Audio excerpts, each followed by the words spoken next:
فرزند زہرا یہ حالات برے ہیں۔ کاشانۂ بصیرت ایک ایسا مکمل یوٹیوب چینل جس پر محروم بصارت کے لیے بالخصوص اور تمام افراد کے لیے بالعموم سینکڑوں کی تعداد میں اسلامی کتب دستیاب ہیں۔ لہذا گزارش ہے کہ آپ اپنی ذمہ داری نبھاتے ہوئے کاشانۂ بصیرت کو سبسکرائب کرنے کے ساتھ ساتھ بیل آئیکن کو پریس کیجئے تاکہ آپ علم کے حصول کے ساتھ ساتھ مذہب اہل بیت کی اشاعت میں بھی اہم کردار ادا کرتے رہیں۔ کاشانۂ بصیرت، کاشانۂ بصیرت، کاشانۂ بصیرت۔ فرزند زہرا یہ حالات برے ہیں۔ اعوذ باللہ من الشیطان اللعین الرجیم، بسم اللہ الرحمن الرحیم۔ السلام علیکم۔ یہ کاشانۂ بصیرت کا یوٹیوب چینل ہے جس سے میں آپ سے مخاطب ہوں، اور ہمارے زیر مطالعہ کتاب ہے کلام امیر المومنین علیہ السلام شرح نہج البلاغہ، اور اس میں ہم پڑھ رہے ہیں خطبہ نمبر 94۔ آج انشاءاللہ شروع کریں گے۔ پیج نمبر ہے 219۔ آئیے شروع کرتے ہیں۔ بسم اللہ الرحمن الرحیم۔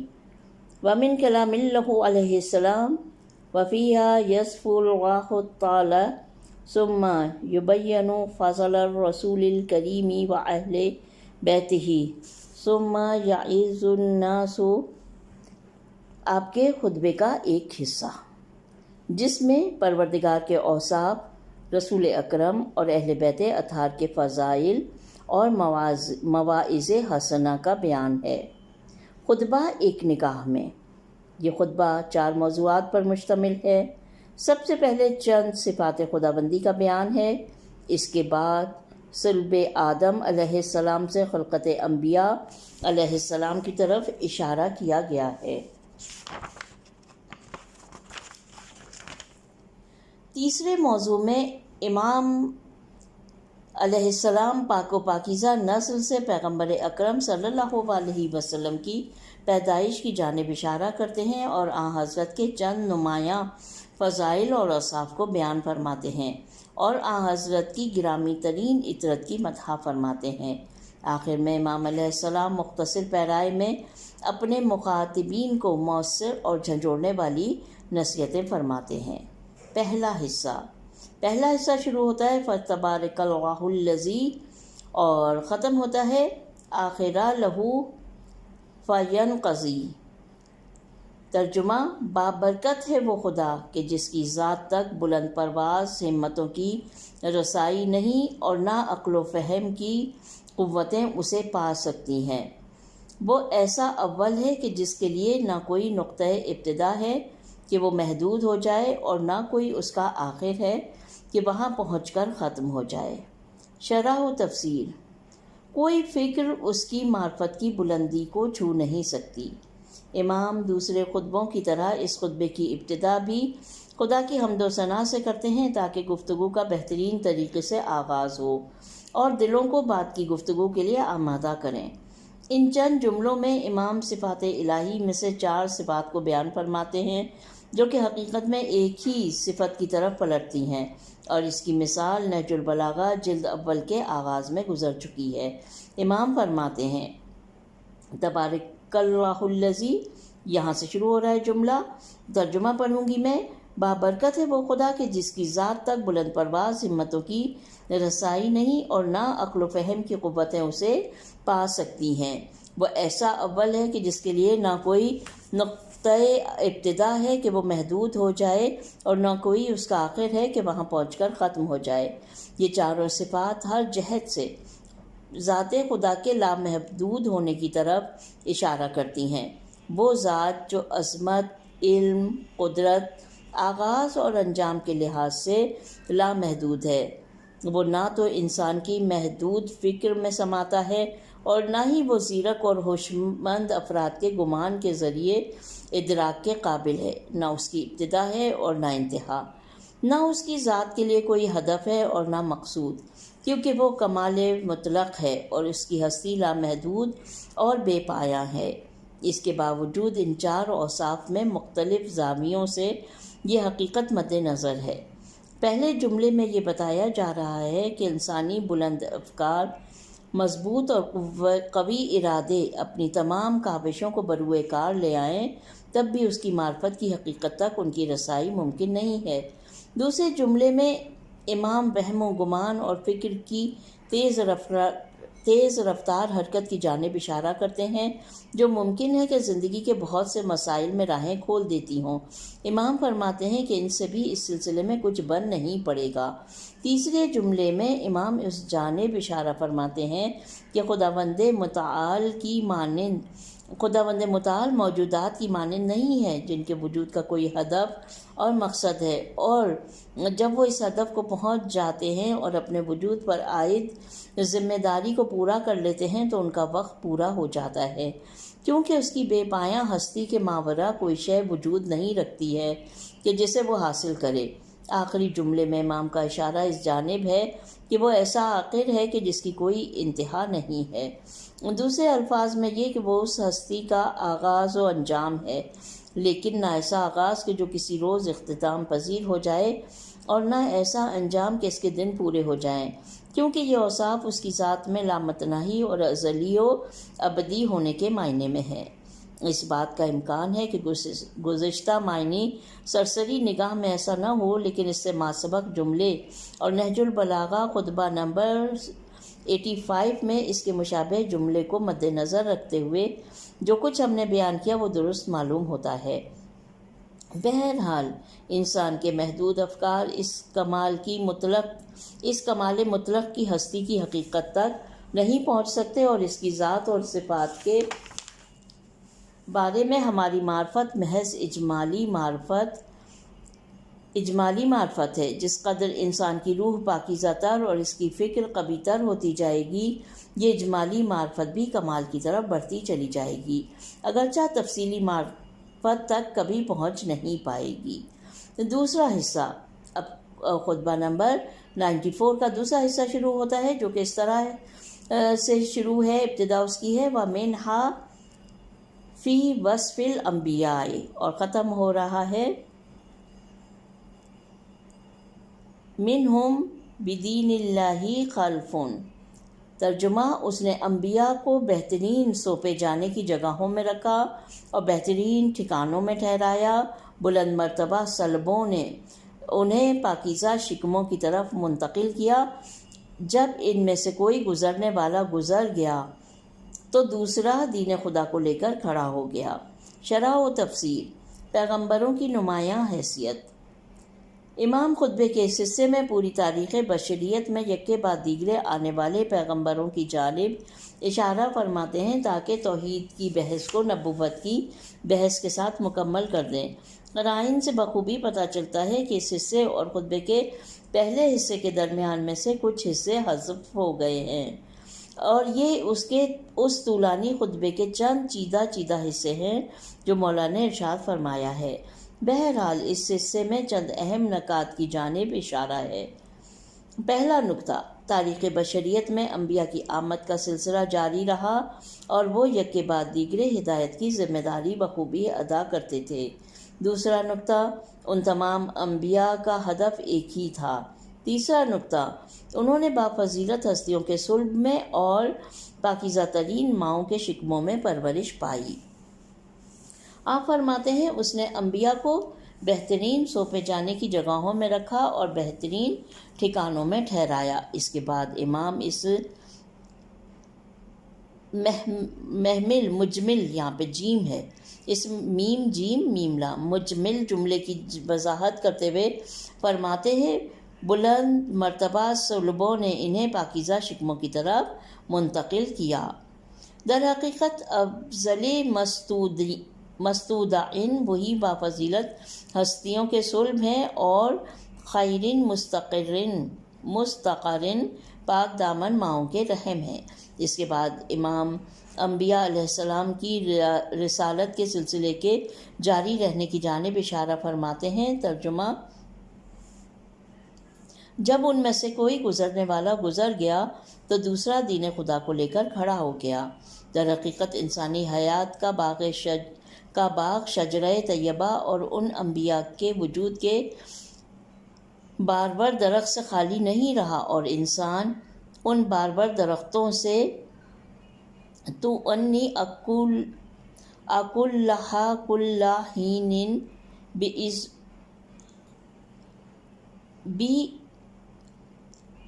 بِإِذْنِ ربہا کی اس آیت کے مطابق ہم وافر مقدار میں فوائد حاصل کرتے تھے اور ان کی پربار شاخوں سے اپنے جسمانی اور معنوی قوت حاصل کیا کرتے تھے۔ سورہ ابراہیم کی آیت نمبر 25 ہے یہ۔ انبیاء علیہ السلام کی والدین کی طہارت کا مسئلہ ایک ایسا بہت اہم مسئلہ ہے کہ جس کے بارے میں روایات اور زیارات میں تفصیل کے ساتھ بیان ہوا ہے، کیونکہ قانون وراثت کے اعتبار سے بھی اس کے گہرے اثرات ہیں، اور اجتماعی لحاظ سے اور انبیاء اور امتوں کے مابین ربط اور باہمی اعتبار سے بھی اس کے ناقابل انکار اثرات ہیں۔ اسی لیے شریک حیات کے انتخاب سے متعلق روایات میں اس بات پر زور دیا گیا ہے کہ ایسے گھرانے کے ساتھ رشتہ استوار کرنا چاہیے جو پاک دامنی اور تقویٰ میں مشہور ہو، اور ایسی دلربا اداؤں والی خوبصورت عورتوں کو جو برے ماحول میں پروان چڑھتی ہوں گندگی کے ڈھیر پر اگے ہوئے پودوں اور پھولوں سے تشبیہ دی گئی ہے۔ یہ نقطہ بھی قابل توجہ ہے کہ یہاں انبیاء کے ایک دوسرے کے جانشین ہونے اور بعد میں آنے والے کا پہلے والے کی جگہ لینا اس حقیقت کی طرف اشارہ ہے کہ آیت لا نفرق بین احد من رسلہ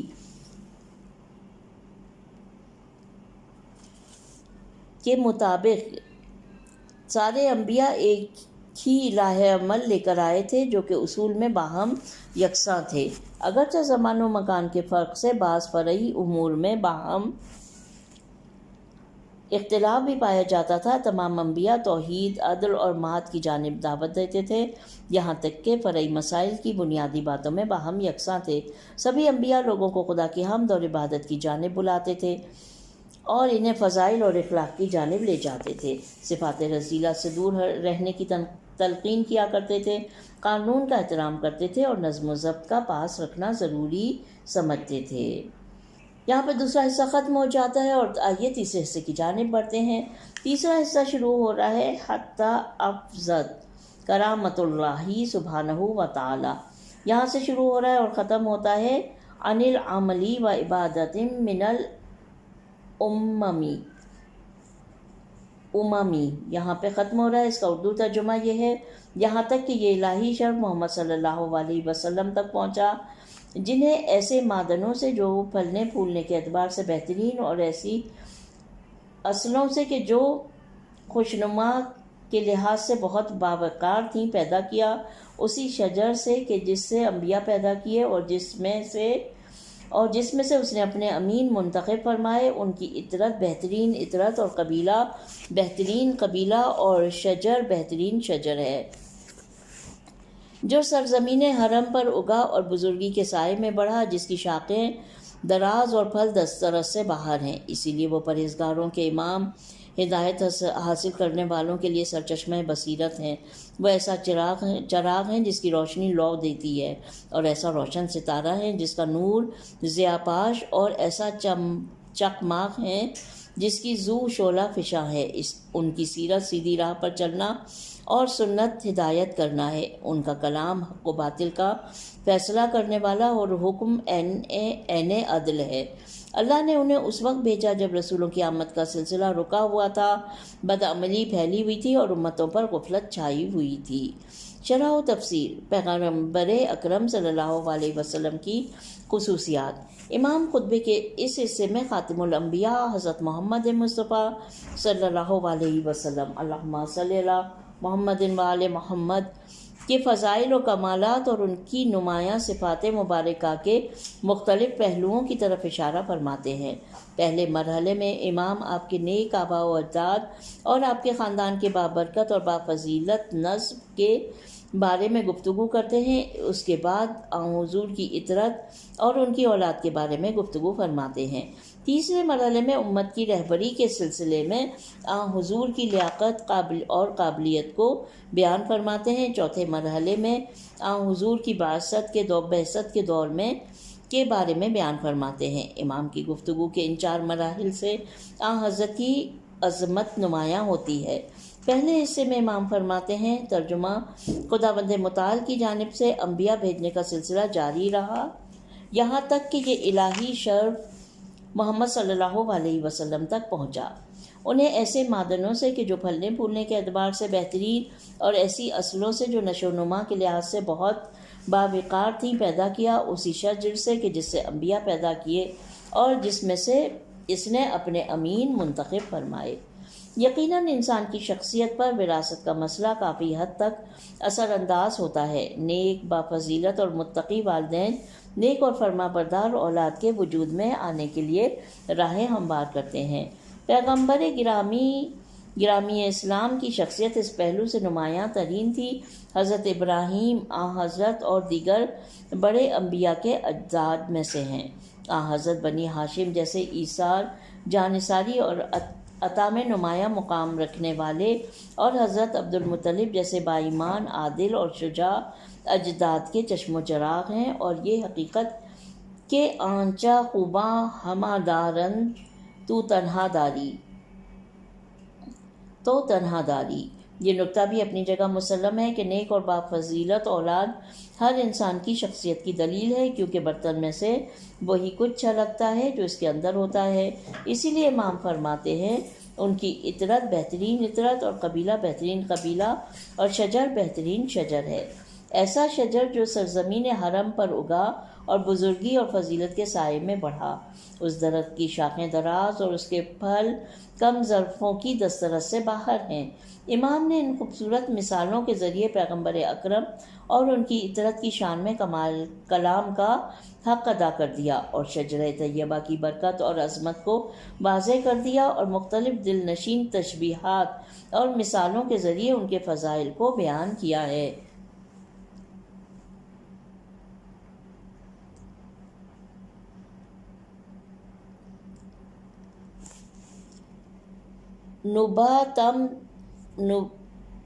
نباتم تمت فی الحرمین کا جملہ نہج البلاغہ کے بہت سے شارحین کی رائے میں مکہ مکرمہ کی جانب اشارہ ہے کہ جہاں پیغمبر اکرم کے وجود کا شجرہ طیبہ اگا اور وہیں پروان چڑھا، لیکن بعض شارحین نے کہا ہے کہ یہاں حرم سے مراد عزت اور حرمت ہے، یعنی آن حضرت کے وجود کا پربار درخت نہایت احترام اور عزت کے ساتھ اگا، لیکن یہاں پہلے معنی زیادہ مناسب معلوم ہوتے ہیں۔ وَسَبَقَتْ فِي كَرَمٍ کا جملہ اس جانب اشارہ ہے کہ آن حضرت نے نہ صرف اس محترم سرزمین اور خاندان میں آنکھیں کھولیں بلکہ وہاں کی عزت اور کرامت سے معمور ماحول میں پرورش بھی پائی، اس لیے کہ بسوق دراصل کھجور کے درخت کی شاخوں کے بڑھنے اور لمبے ہونے کے معنی میں ہے۔ ثمرٌ لا ینالو کے جملے کے معنی یہ نہیں ہے کہ پربار درخت کے میوے تک کسی کی رسائی نہیں، کیونکہ یہ تو کوئی فضیلت نہیں ہے، بلکہ یا تو مقصود یہ ہے کہ کم ظرف اور نالائق افراد کی فضیلتوں کے اس درخت کے میوے تک رسائی نہیں ہے، یا پھر مقصود یہ ہے کہ اس مبارک درخت کے میوے اتنے قیمتی ہیں کہ ان جیسا کوئی نہیں بن سکتا۔ بیان شدہ مطالب سے معلوم ہوا کہ پہلے جملے میں شجر سے مقصود حضرت ابراہیم علیہ السلام اور گزشتہ انبیاء ہیں، اور بعد والے جملے میں شجر سے مراد خود حضرت صلی اللہ علیہ وسلم، اللہم صلی اللہ محمد وآل محمد کا وجود پرفیض ہے کہ جس کی شاخیں آپ کی اطرت ہیں۔ خطبے کے اسی حصے کے ایک ٹکڑے میں امام پیغمبر اکرم کے اہم اور نفیس صفات کو 9 مختصر اور آسان فہم جملوں میں بیان کرتے ہیں۔ سب سے پہلے فرماتے ہیں، ترجمہ: اسی لیے وہ پرہیزگاروں کے امام، ہدایت حاصل کرنے والوں کے لیے سرچشمہ بصیرت ہیں۔ وہ ایسا چراغ ہیں جس کی روشنی لو دیتی ہے، اور ایسا روشن ستارہ ہے جس کا نور ضیاءپاش، اور ایسا چخماق ہیں جس کی ضو شعلہ فشاں ہے۔ ان کی سیرت سیدھی راہ پر چلنا اور سنت ہدایت کرنا ہے۔ ان کا کلام حق و باطل کا فیصلہ کرنے والا اور ان کا حکم عین عدل ہے۔ اماماً من التقیٰ کی تعبیر سورہ بقرہ میں قرآن کی توصیف ہدی للمتقین کے مشابہ ہے، اور اس سے مقصود یہ ہے کہ فقط وہی افراد ہدایت کے اس پر نور چراغ اور عظیم و بے مثل رہنما سے فیض پا سکتے ہیں جو چشم بصیرت اور حقیقت کی متلاشی روح کے حامل ہوں، بالفاظ دیگر حق کے طالب تقویٰ کے کم ترین مرتبے پر ہوں، یعنی حق بات کو قبول کرنے کا مادہ ان میں ہو۔ لہٰذا تعجب کی بات نہیں ہے کہ ضدی، متعصب، کینہ پرور اور بے ضمیر افراد حق سے مستفیض نہ ہو پائیں، جس طرح ایک نابینا شخص آفتاب عالمتاب سے مستفید نہیں ہو پاتا۔ سراج شہاب اور زند کی یہ تینوں تعبیریں ممکن ہوں کہ ایک ہی مطلب کے لیے تاکید ہوں، جو کہ پیغمبر اکرم کے وجود مبارک، آپ کے فرامین سیرت اور آپ کے افکار کی نورانیت ہے۔ اس بات کا بھی امکان ہے کہ سراج ہدایت کے پہلو کی جانب اشارہ ہو اور شہاب حق کے مخالفین اور شیاطین سے دفاع کی جانب اشارہ ہو، جیسا کہ قرآن میں شیاطین کو بھگانے والے تیر سے تعبیر کیا گیا ہے، اور زند آگ لگانے والا یا وہ شے جس کے ذریعے آگ روشن کی جائے۔ اس جانب اشارہ ہو کہ پیغمبر اکرم ہدایت کے قابل و لائق افراد کے دل میں پہلی چنگاری بھڑکا کر انہیں تکامل کی راہ پر ڈال دیتے ہیں۔ سیرتہ القصد کی تعبیر اس بات کے مشابہ ہے جو قرآن میں آیا ہے، وَكَذَلِكَ جَعَلْنَاكُمْ أُمَّةً وَسَطًا، اور تمام عبادی، اخلاقی، سیاسی اور اقتصادی میدانوں پیغمبر اکرم کی سیرت کے معتدل ہونے اور ہر قسم کے افراط و تفریط سے دور ہونے کی جانب اشارہ ہے۔ ممکن ہے کسی کے ذہن میں یہ غلط تصور ابھرے کہ حکمہ العدل، آپ کا حکم عین عدالت ہے کا جملہ اس معروف حدیث سے متصادم ہے جس میں آپ فرماتے ہیں، ترجمہ: میں تمہارے درمیان گواہوں اور قسموں کی بنا پر فیصلے کرتا ہوں، اور ممکن ہے تم میں سے کچھ لوگ دوسرے لوگوں پر بہتر طریقے سے دلیل قائم کریں اور ظاہر طور پر اپنے مدعا کو ثابت کریں اور میں اس کے مطابق حکم صادر کر دوں، لیکن یہ جان لو کہ جس کسی کو میں نے اس کے مسلمان بھائی کے مال میں کچھ حصہ ایسی قضاوت کے ذریعے دلوا دیا تو میں نے آتش جہنم میں سے کچھ حصہ اسے دے دیا۔ تصادم کی وجہ یہ ہے کہ حدیث کا مفہوم یہ ہے کہ ممکن ہے کہ پیغمبر اکرم واقع اور حقیقت کے برخلاف کوئی حکم دے دیں، لیکن اس بات کا جواب واضح ہے کہ پیغمبر اکرم کبھی قضاوت کے وقت وحی الہی یا جبرائیل سے مدد نہیں لیا کرتے تھے، بلکہ آپ کے فیصلے ہمیشہ موجود مدارک اور ثبوت کے مطابق ہوا کرتے تھے، اور یہ عین عدالت ہی تو ہے کہ قاضی مدارک، ثبوت اور شواہد کے مطابق فیصلے کرے۔ ایسے میں اگر کوئی فرد اپنا مدعا درست طریقے سے پیش نہ کر پائے یا اپنے مدعا سے متعلق دستاویزات میں اپنی غفلت یا کسی اور وجہ سے کھو دے اور مظلوم بن جائے تو اس سے قاضی کے عدالت پر مبنی فیصلے پر کوئی منفی اثر نہیں پڑے گا، اور اگر قاضی ایسا نہ کرے تو اس کا فیصلہ عادلانہ نہیں ہے۔ امام اس حصے کے آخری ٹکڑے میں پیغمبر اکرم کے زمانے کے ان سخت اور بحرانی حالات و واقعات کا ذکر کرتے ہیں تاکہ آن حضرت کی دعوت حق کی عظمت اور طاقت فرسا زحمتوں کو واضح کریں۔ آپ فرماتے ہیں، اللہ نے انہیں اس وقت بھیجا کہ جب رسولوں کی آمد کا سلسلہ رکا ہوا تھا، جس کی وجہ سے بدعملی پھیلی ہوئی تھی اور امتوں پر غفلت چھائی ہوئی تھی۔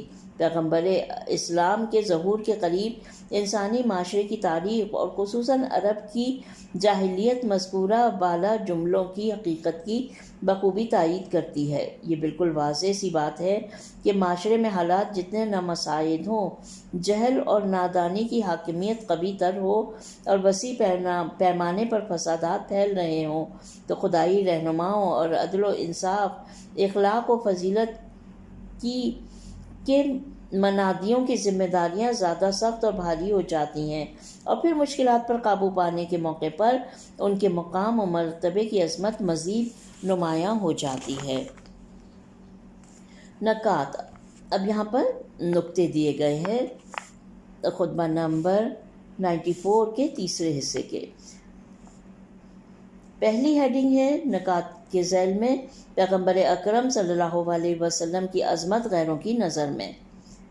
حضرت پیغمبر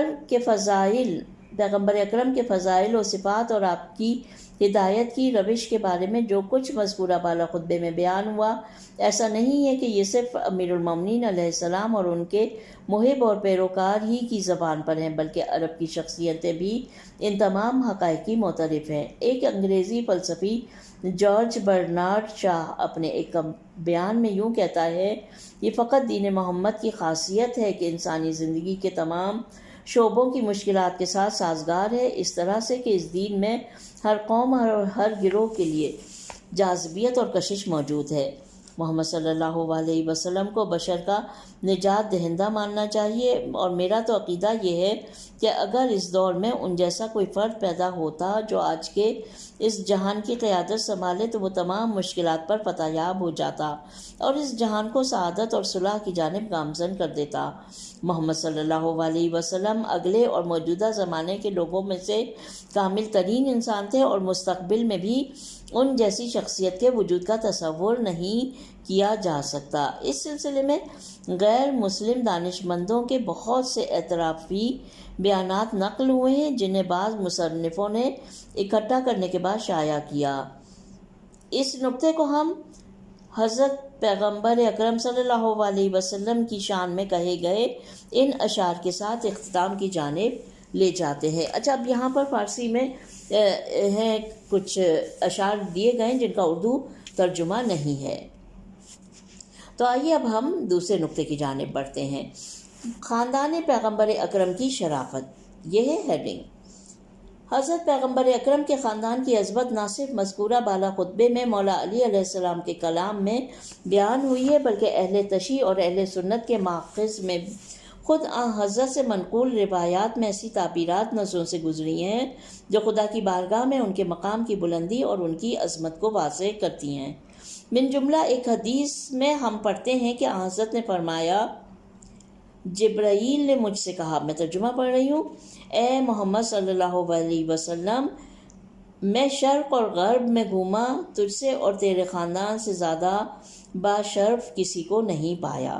ایک دوسری حدیث میں آیا، اہل محشر کے سردار ہی اہل دنیا کے سردار ہیں، اور وہ میں، علی علیہ السلام، حسن علیہ السلام، حسین علیہ السلام، حمزہ اور جعفر طیار علیہ السلام ہیں۔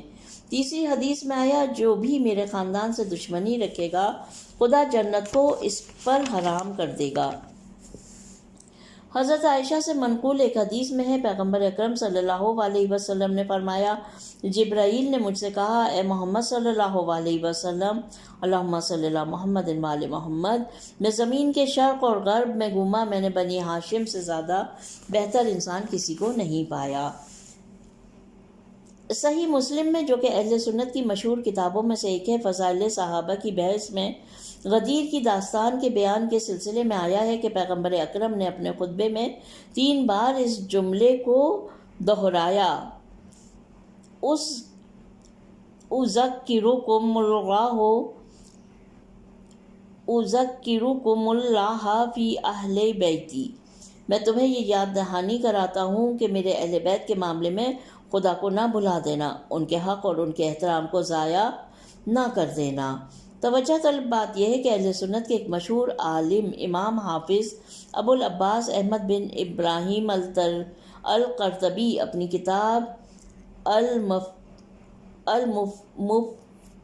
المفہم میں، جو کہ صحیح مسلم کی شرح میں لکھی ہے، جب اس حدیث پر پہنچتے ہیں تو یوں رقم تراز ہے، تعجب کا مقام ہے کہ پیغمبر اکرم کی اتنی سفارش اور وصیتوں کے باوجود بنی امیہ ان کی مخالفت پر کمر بستہ ہو گئے، ان کے حق کو ضائع کر دیا، اہل بیت کا خون بہایا اور ان کی خواتین اور بچوں کو اسیر کیا، ان کے گھروں کو تاراج کر دیا، ان پر سب و شتم کو مباح قرار دیا، اور پیغمبر اکرم کی وصیت اور آرزو کے برعکس اہل بیت کے ساتھ ناروا سلوک کیا، قیامت کے دن ان کی ذلت اور رسوائی کا کیا عالم ہوگا۔ اس سے بھی زیادہ حیرت انگیز ان بے خبر اور غافل لوگوں کا طرز عمل ہے جو بنی امیہ کی تمام رسوائیوں کے باوجود امیر شام جیسے بے ایمان ظالموں کا احترام اور دفاع کرتے ہیں۔ بہرحال پیغمبر اکرم کے وجود کا شجر طیبہ اور اس کی پربار شاخیں سورہ ابراہیم کی آیہ کریمہ 24 اور 25 کے مصداق ہیں، جس میں ارشاد ہوتا ہے، ترجمہ گویا ایک پاکیزہ درخت ہے کہ اس کی جڑ مضبوط ہے اور اس کی ٹہنیاں آسمان میں لگی ہوں، اپنے پروردگار کے حکم سے ہمہ وقت پھلا پھولا رہتا ہے۔ اس مطلب کو معنی اور مفاہیم کے چند اشعار کے ساتھ ختم کرتے ہیں۔ اشعار عربی میں ہیں، اس کا ترجمہ یہاں پر موجود ہے، آئیے ترجمہ پڑھتے ہیں۔ آفرین ہو بہشت بری میں اگنے والے اس تناور درخت پر کہ بہشت میں اس جیسا اور کوئی درخت نہیں، جس کی جڑ مصطفیٰ ہیں، شاخیں فاطمہ اور سید البشر علی ہیں، اور وہ دو ہاشمی یعنی حسن و حسین علیہ السلام پیغمبر اکرم کے نواسے اس درخت کے میوے ہیں، اور شیعہ وہ پتے ہیں جو ان میووں سے لپٹے ہوئے ہیں۔ یہ رسول اللہ صلی اللہ علیہ وسلم کا فرمان ہے جسے راویوں نے معتبر روایتوں میں ذکر کیا ہے۔ اب آتے ہیں خطبہ نمبر 94 کے چوتھے حصے کی جانب، جو کچھ اس طرح شروع ہو رہا ہے، اعملوا رحمکم اللہ علی عالمین، اور ختم ہو رہا ہے والاعمال مقبولۃ۔ ترجمہ اللہ تم پر رحم کرے، روشن نشانیوں، کتاب خدا اور معصومین کی سنت پر جم کر عمل کرو، راستہ بالکل سیدھا ہے، وہ تمہیں سلامتیوں کے گھر جنت کی طرف بلا رہا ہے، اور ابھی تم ایسے گھر میں ہو جہاں تمہیں اتنی مہلت و فراغت ہے کہ اس کی خوشنودیاں حاصل کر سکو۔ ابھی موقع ہے کیونکہ نامہ اعمال کھلے ہوئے ہیں، قلم چل رہے ہیں، بدن تندرست و توانا ہے، زبانیں آزاد ہیں، توبہ سنی جا سکتی ہے اور اعمال قبول کیے جا سکتے ہیں۔ شرح و تفسیر، جہاں تک ممکن ہو عمل کرو۔ خطبے کے آخری حصے میں عملی اور اخلاقی نتیجہ پیش کرنا چاہتے ہیں، نیز مختصر اور جامع پیرائے میں سبق آموز ہدایات بیان فرماتے ہیں۔ سب سے پہلے فرماتے ہیں، ترجمہ اللہ تم پر رحم کرے، روشن نشانیوں، کتاب خدا اور معصومین کی سنت پر جم کر عمل کرو۔ پھر اس نقطے کی جانب توجہ دلاتے ہیں کہ اس راستے اور مقصد کی تشخیص دشوار نہیں ہے۔ اس کے بعد فرماتے ہیں، راستہ بالکل سیدھا ہے، متمم سلامتیوں کے گھر یعنی جنت کی طرف بلا رہا ہے۔ پھر امام لوگوں کو میسر ان قیمتی مواقع کی جانب اشارہ فرماتے ہیں جن سے لوگوں کی اکثریت غافل ہے۔ امام 4 جملوں میں ان قیمتی مواقع کے مختلف پہلوؤں کو واضح فرماتے ہیں۔ اس سلسلے میں سب سے پہلے آپ فرماتے ہیں، ترجمہ ابھی تم ایسے گھر میں ہو کہ جہاں تمہیں اتنی مہلت اور فراغت ہے کہ اس کی خوشنودیاں حاصل کر سکو۔ اس کے بعد فرماتے ہیں، نامہ اعمال کھلے ہوئے ہیں، قلم چل رہے ہیں، یہ قیمتی موقع ہے، اسے ضائع نہ کرو۔ آگے لکھتے ہیں، بدن تندرست و توانا ہے اور زبانیں آزاد، ہر نیک کام کو بجا لانے اور اچھی بات کہنے پر قادر ہو۔ آخری جملہ، توبہ سنی جا سکتی ہے اور اعمال قبول کیے جا سکتے ہیں۔ ایک طرف تو سعادت کے وسائل میسر ہیں، دوسری طرف راستے کی رکاوٹیں بھی ہٹائی جا سکتی ہیں۔